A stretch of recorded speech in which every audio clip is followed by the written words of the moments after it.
Welcome to our series where we look into film history. Yes, welcome.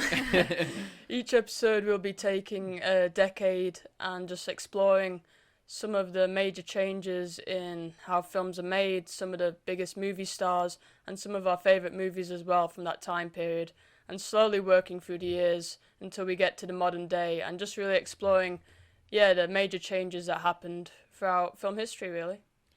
And why could that be important? Well, I think it's interesting to see how we went from the films in like the 1940s, which we'll be talking about today, to like the modern state of cinema, where it's very blockbuster heavy with Marvel films and Star Wars with heavy visual effects, and just seeing how that happened, how have we gone from here to there.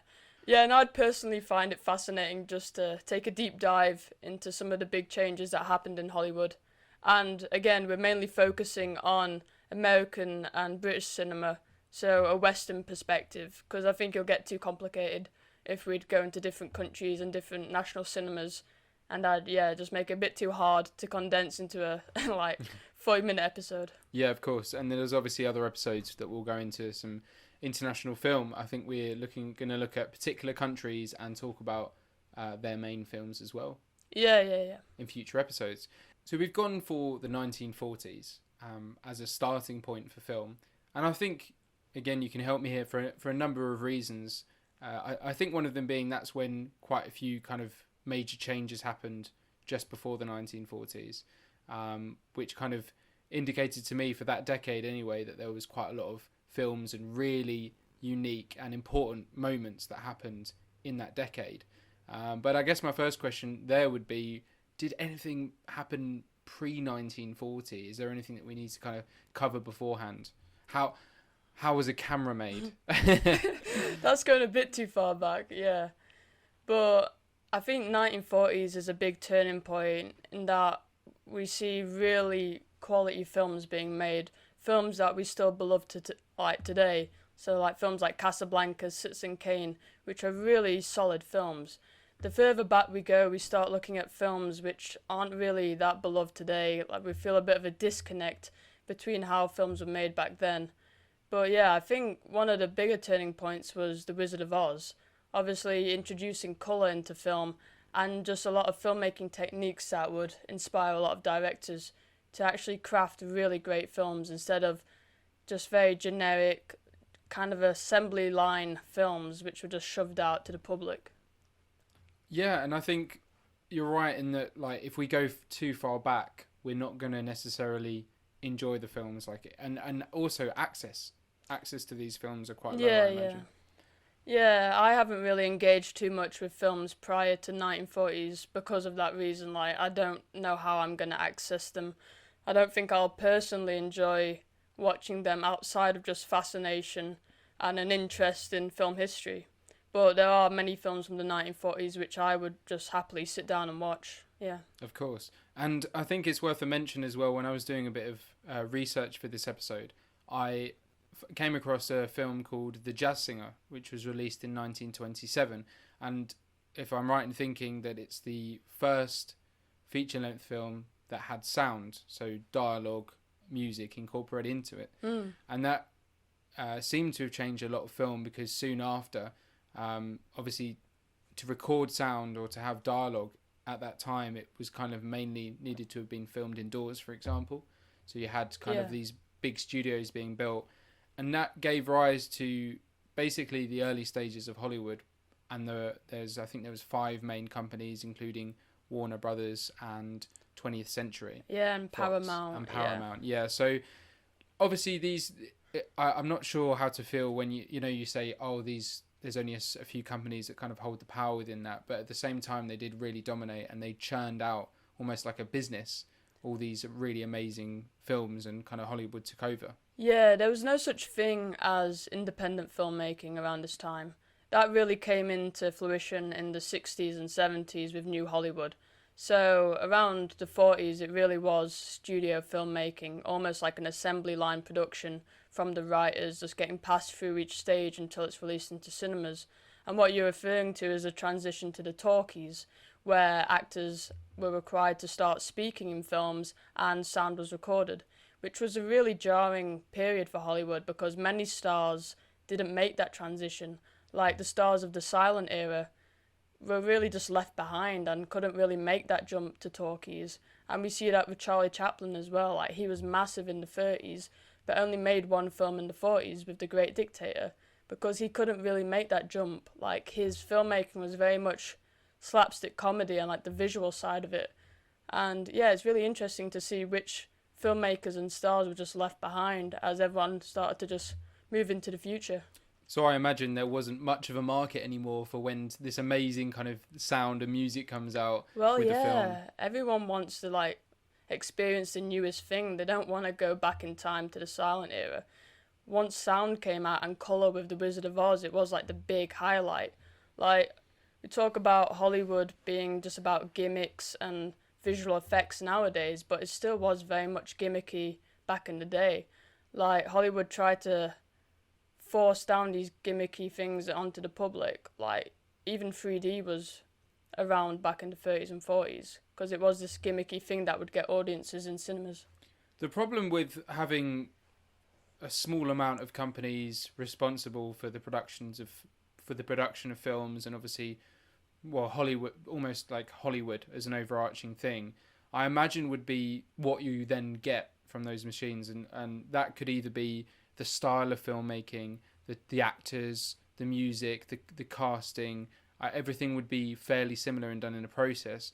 And I'm now thinking that a few negatives could be you're only kind of seeing what they allow. Yeah, so I think, 100%. Yeah, and I think we've spoken about before about you mentioning particular films having like Christian values, particularly in America. Yes, censorship. And it very much was strict censorship rules. Like the films that came out of Hollywood in the 40s do have a consistency about them because they were produced by just a few people. And yeah, it was a censorship code essentially, so that films had to obey these strict laws by only showing certain values and certain behaviours on screen. Like there were certain things that just weren't shown in films. Like I think it was the Topic Box episode you were saying that the first sound of a toilet being flushed was in Psycho in 1960. So that shows how kind of rigid these rules were, that you couldn't show anything taboo at all, which is kind of, yeah, amazing. Of course. So we move on to the 1940s, and film noir is a term that I've seen quite often come up. I'm a little confused at what that means. Can you help me at all?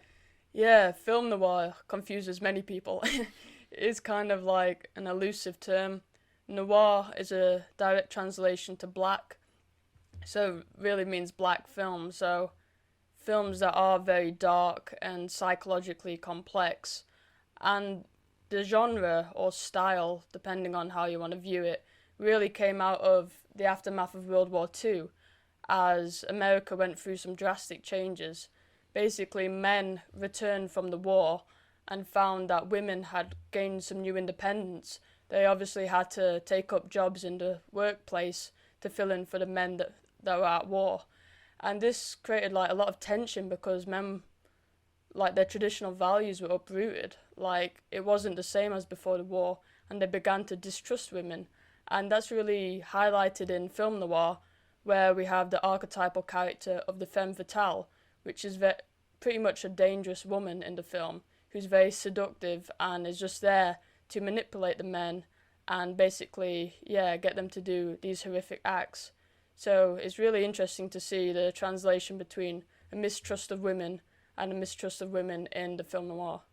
That's interesting. And yeah, you mentioned genre style. It doesn't seem to fall into these categories because I imagine there's kind of a lot of different tropes that you see in certain films. So whether that be, I think you mentioned the plot there, like maybe a kind of detective thing, or either whether it would be the way it's filmed, for example. Obviously the use of black and white because of the lack of access to being able to put colour in film. So are there any other kind of characteristics that you can see or that you've seen in film? Yeah, there are a few conventions that are carried through, but the film noir genre is quite wide and up to interpretation, but stylistically we can see this thing called chiaroscuro lighting, which is having a lot of shadows. Because in classical Hollywood, they tried to light up everything so it's perfect to see. But in film noir, a lot of it was obscured, and yeah, just having very low lighting and shadows just to create this really tense atmosphere, which reflected the morally ambiguous characters. Like the typical noir protagonist, like for example, Humphrey Bogart in The Maltese Falcon. They're very questionable characters. It's not your all American hero. They do very seedy and, yeah, morally ambiguous things where you don't really follow or encourage what they're doing. So just this element of psychological complexity reflected in the style and in the narratives. It's definitely a difficult thing to come to terms with there, because Yeah. I imagine as it's so early in terms of filmmaking and producing these films, they haven't really got many ideas of where it's going to go. They haven't maybe got all the type of genres that we now define on Netflix, for example. So it is kind of that a film noir, I imagine, might have aspects of comedy littered into it, or even horror at times, and it must be quite a fine balance between them. I'd say more horror. Like I haven't really identified too much comedy in film noir. But yeah, the sort of crime thrillers we see a lot on Netflix nowadays are very much inspired by film noir, where it is very like investigative plot lines, and yeah, and just the film noir world is full of crime and drama and murder, and it's just a hellscape almost, a nightmare to be in. And yeah, it was quite jarring going from the classical Hollywood films, which are all singing, all dancing, to something that's radically more dark and yeah, depressing. Yeah, of course, and we'll go into a couple of particular films in a second. I just thought, obviously, in our kind of film history series, we're going to be really looking at the technological advances that have allowed film to develop in the way that it has.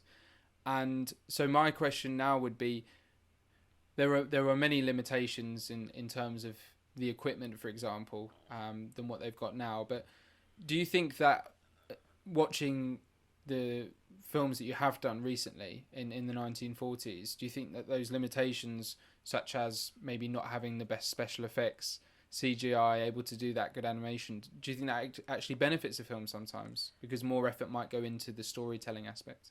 It's a great point.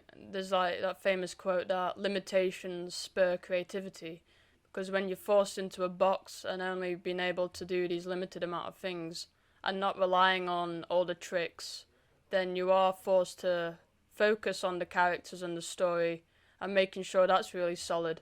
And all the 1940s films I've seen do heavily rely on the characters and the narratives rather than all the style and all the gimmicks surrounding it. Yeah, and I think the noir film especially always has a very strong plot, like a lot of different characters and interweaving plot lines and really good reveals and twists. And I always find myself wrapped up in 1940s films because the screenplays are always so strong. Like the writing is given such focus that we probably don't see nowadays. Of course. And when I'm listening to music, I'm fascinated by the idea that when it was written and when it might have been performed. Music is slightly different in the sense of I might be listening to a Mozart or Beethoven recording, so it's not actually them playing, but it's something they've composed. And I do think to myself about what life was like at the time, and it may kind of make me kind of consider or think differently on the music. So I guess, would you say that's quite useful as well, because when you're watching a 1940s film, that's about 80 years ago now. I know, it's a long time. It's a really long time. So a lot of things must be different. I can even see it in films in the 70s and 80s, but even so what people are wearing, how they speak has changed so dramatically. This is why I love watching old films, because they are a time capsule, really.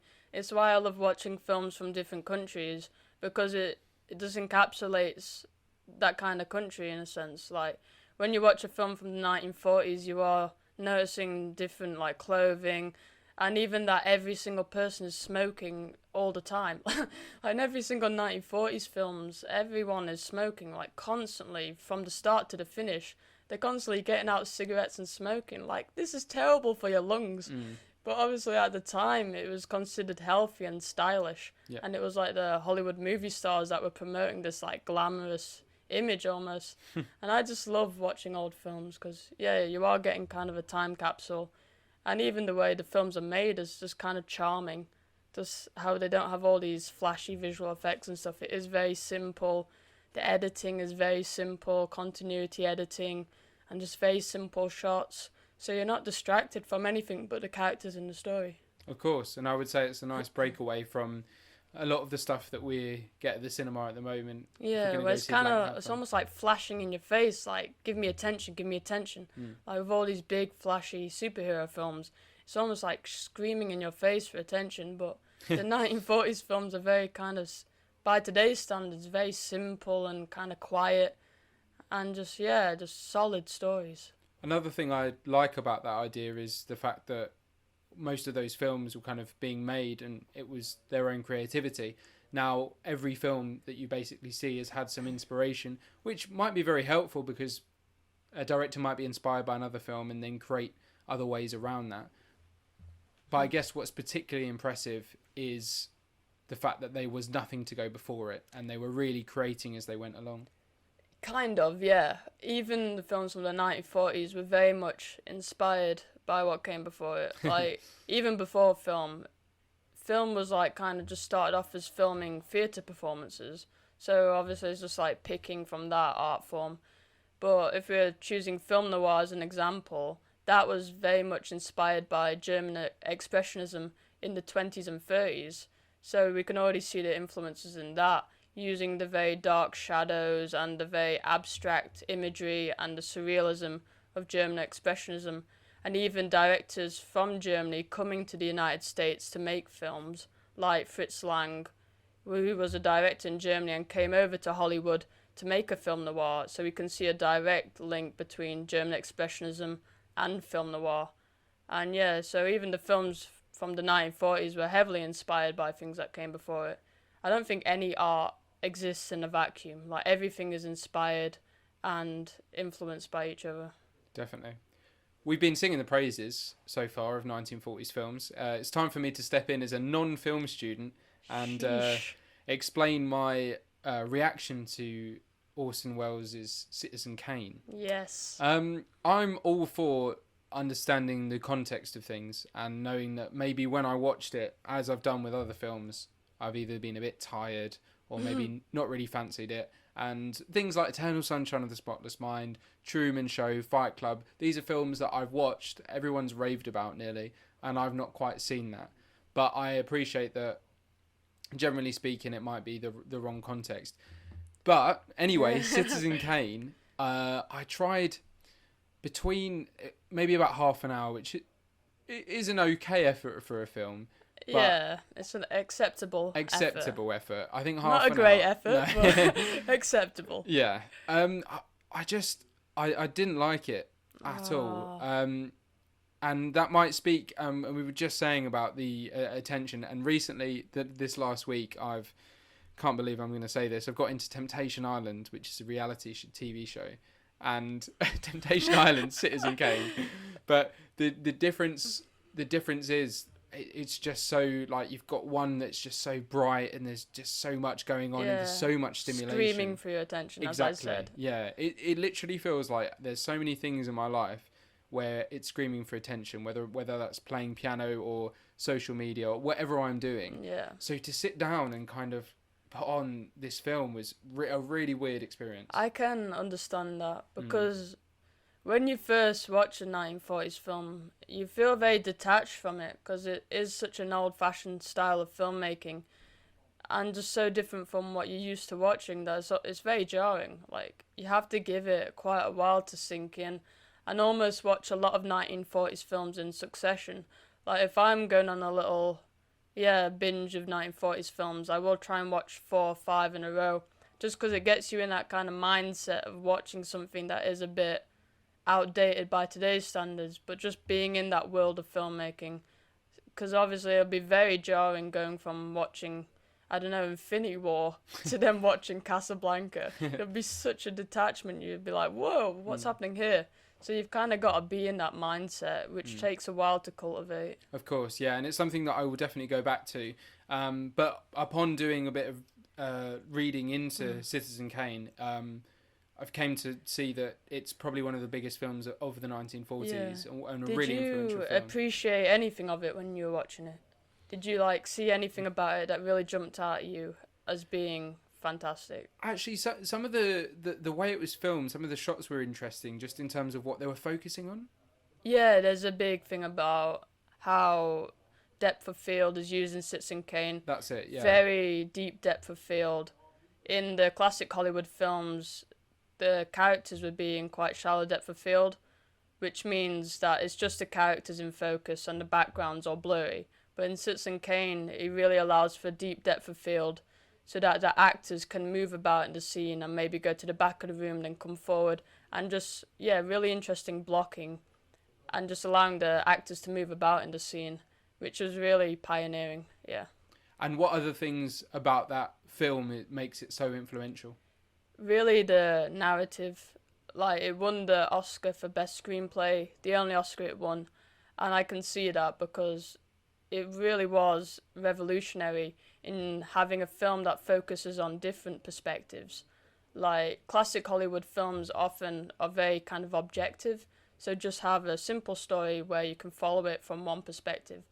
But the narrative of Citizen Kane is that different people are recalling different parts of his life. So this interviewer goes around different people asking about Citizen Kane, and they all give their different interpretations and their different memories and flashbacks. So you're really getting different subjectivities within one film, which had never been done before. And I find it fascinating to watch that. And I really loved the film when I watched it, even as someone who's 20 and lives in the 21st century. I still really loved it, yeah. And what else has Orson Welles been responsible for? That sounded quite sinister. He's a fantastic filmmaker. Like, he made a film called Touch of Evil, which we might talk about in our 50s episode, which is just fantastic. Like, it's another noir film that starts with this really long take, like a 5-minute long take of a bomb being put in a car, and we follow this car for like 10 minutes until it explodes. And it just blows your mind how they could achieve that in the 50s. And he's a phenomenal actor as well. Like, he stars in Citizen Kane, and he's really great in The Third Man as well, which is probably my favourite film from the 1940s.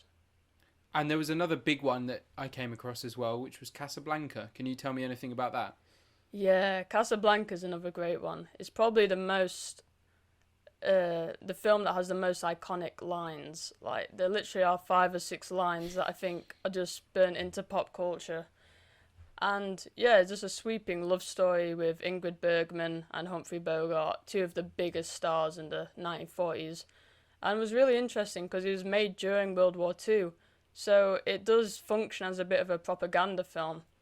Like, the biggest villain in it is a Nazi, and there's one scene in which they have like a national anthem off, really, where the Nazis start to chant the national anthem, but then everyone else drowns them out with the French national anthem. So really just supporting the Allied victory in the war. And that's really interesting to, just put it in that context. So it's filmed in Morocco, or it's set in Morocco? It was filmed just on a studio backlot, Okay. But it's meant to be in Morocco, I think, yeah. And it seems weird to me that but of course there were films being made around World War II. I guess because America, there was not really fighting going on in the United States, so obviously they could still carry on with things like that. But it's interesting to hear about that kind of side to it, where they're, or as you said, almost showing support for the war. So basically, the army kind of took over Hollywood during the war between 1939 and 1945, and just really pumped out a lot of propaganda films, which were just meant to stir, like, encouragement in the war effort and just really get people involved and on board with the US's involvement in the war. And we can see that even with Disney, in that there were a lot of cartoons released around this time which were just slating Nazis, basically. Mickey Mouse slating Nazis. Is that Fantasia?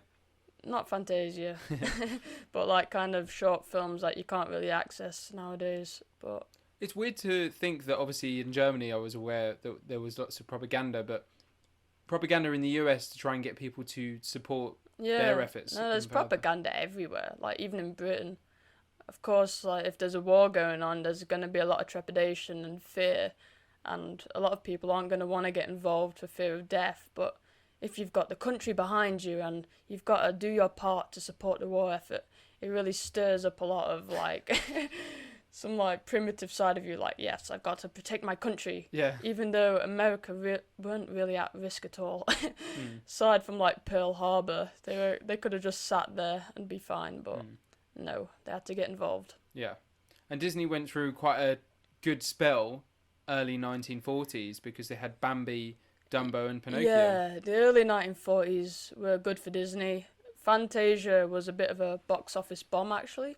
It's only recently been reassessed as one of the best Disney films and kind of a masterpiece. I don't think people really knew what to think of it at the time because it's kind of combining high art with classical music along with kind of low art, as it'd be considered, with animation.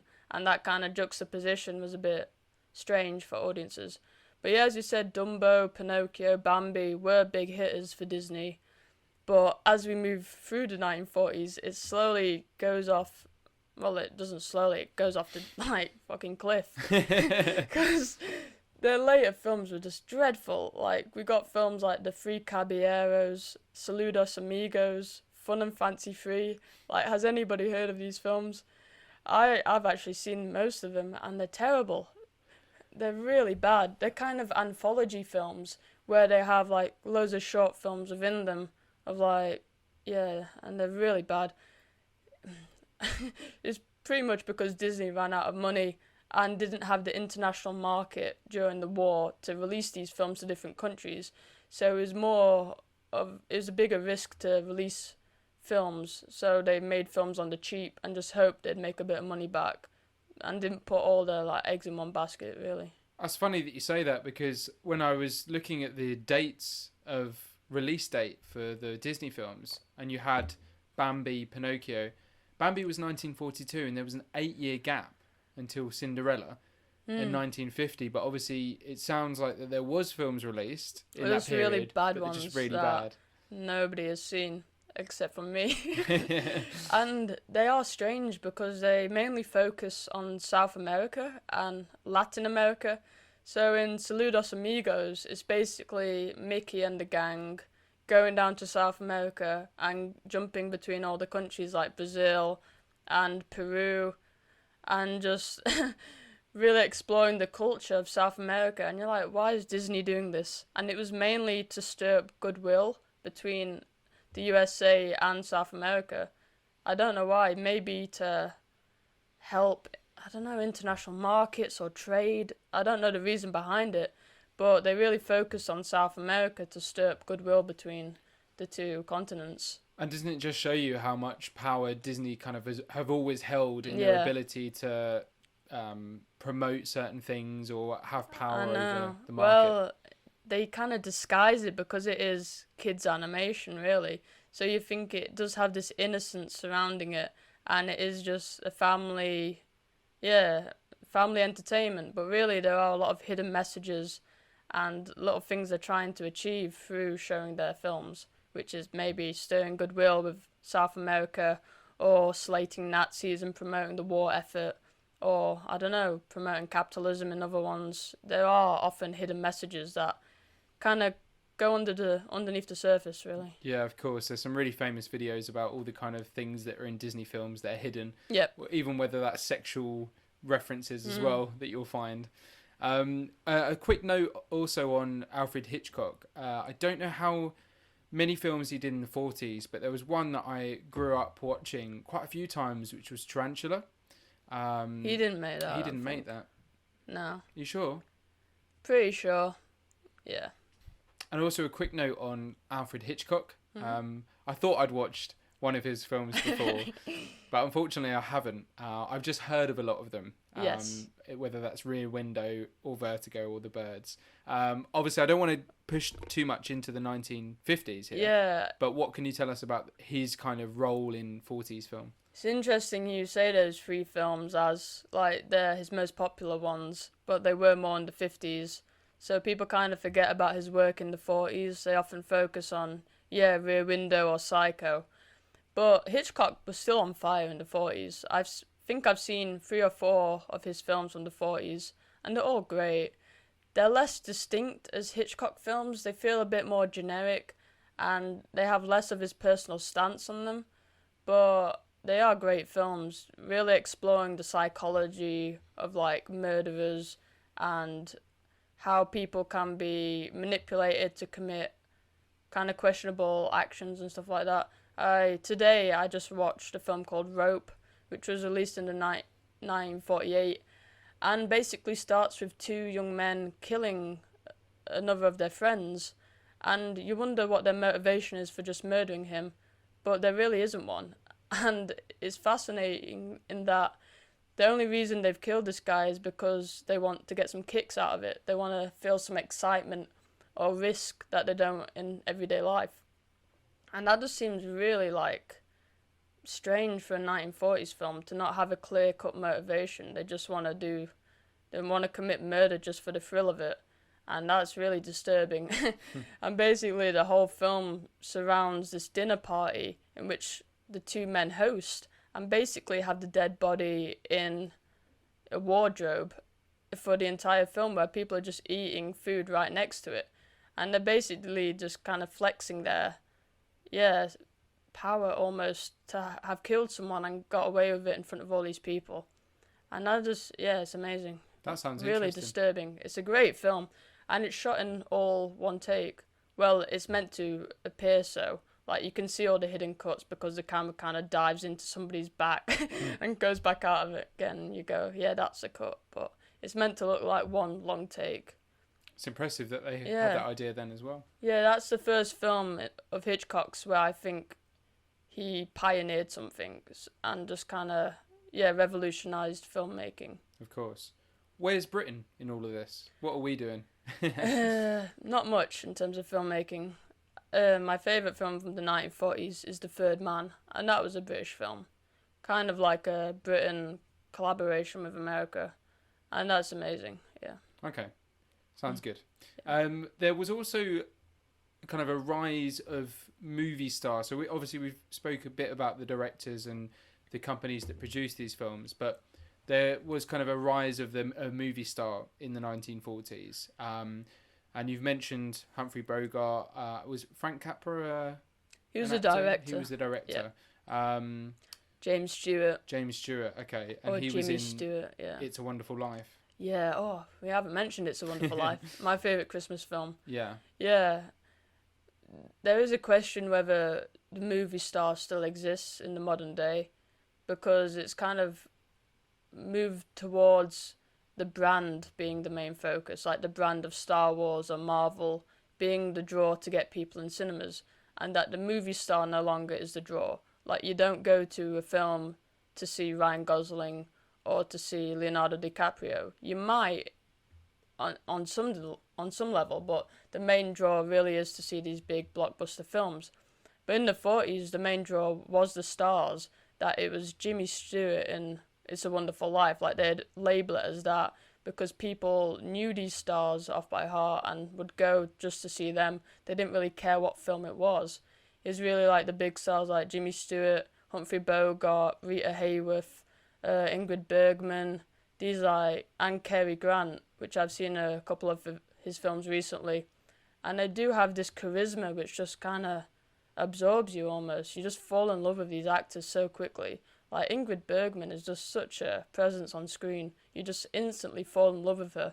And you can see why audiences at the time just kind of fell head over heels for them. Yeah. And there's no surprise that they were then promoted as the main thing to go and see the film. Yeah. Can you think of a time more recently when you've been to the cinema specifically for an actor? Well, it does play some part, but not really. It's not like I have to see this film regardless of the critical reception, regardless of who's made it or what type of film it is, just to see that star. I don't think that's happened in ages, really. Yeah, I don't know. I go more to see, like, a director's film. Like, the director's more of a draw for me, yeah. Anything to add on 1940s film that we might have missed? I mean, I'm sure there is, but anything on the... I think we've covered absolutely everything about 1940s film. Every single year. I think if people listen to this, they'll come away with a complete knowledge. I don't know what else to say, really. I could mention a few of the films that I really like from the 1940s. That's a good place to start. Because a lot of people, including me, haven't really experienced anything kind of before 1960, generally speaking. So if there's a couple of films that you think might be a good transition into someone watching if they're interested. Yeah.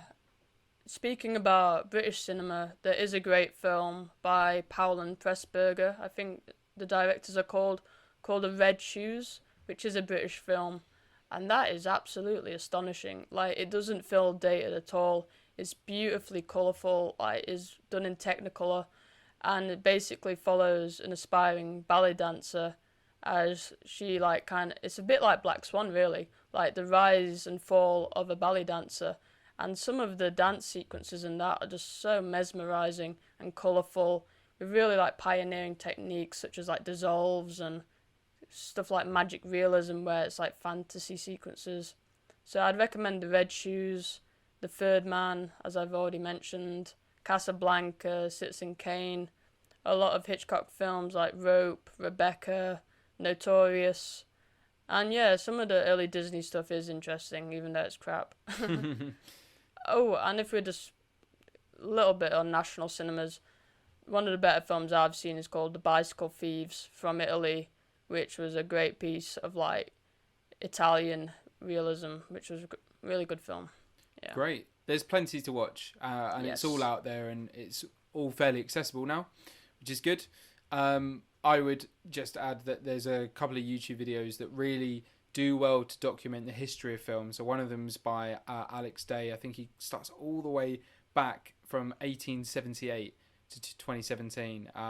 Just kind of every minute is almost like a film or a year that he's showing the film from. So that was really interesting. That's a good insight if you want a quick little look at how it's developed over time. Yeah, I need to watch that. Fantastic. Well, thanks for all your insightful knowledge. Thank on you. the My 40s. brain hurts a bit now.